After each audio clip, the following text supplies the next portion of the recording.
You're watching a segment of The Splash, Greater West Bloomfield's news magazine show.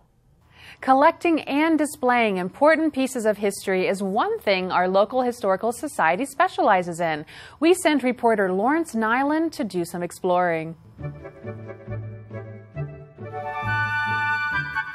It's hard to find a traditional holiday display that doesn't feature at least one nutcracker. But what is the origin of the nutcracker? The history of the music of the Nutcracker from the ballet is Peter Tchaikovsky's 1892 music. The ballet does take place on Christmas Eve. It's the story of a little girl who receives a nutcracker from her uncle, Herr Drosselmeyer. Her name is Clara, and she adores this nutcracker, and she goes off to bed.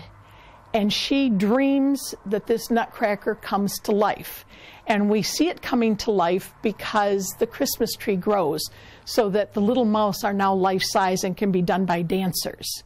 And what's ironic is, of course, in a child's dream or in anybody's dream, things that you see during the day, they get put together in a puzzle that you didn't recognize. So things that would have been on the dining room table, like the coffee, now gets translated as Arabian dancers. Sugar plums, which were the family treat, becomes the premier dancer at the very end of the second half. One of the most well-known aspects of the nutcracker is the dance of the sugar plum fairy. But of all treats, why the sugar plum? You know, getting fruits in England in the wintertime would have been very difficult, so that would have been the premier treat.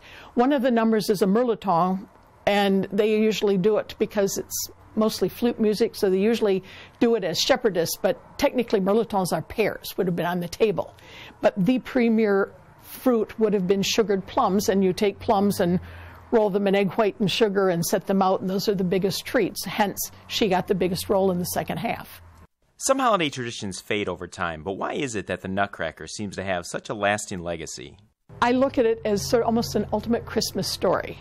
It's families coming together, they're bringing in their neighbors, they're dancing. You have that crazy uncle who comes, and we all have that crazy relative, but he comes and he brings gifts, and it makes the children happy. And to me, isn't Christmas all about making the children happy? And so that story never gets old because we want that same magic in our lives and our children's lives year after year. My family's gone to the Nutcracker for 33 years in a row. I have a 4.5-year-old grandson, and he saw it this year for the 4th time. It's bright colors, it's happiness, it's family time, it's a great tradition. Reporting for The Splash, this is Laurence Nilan.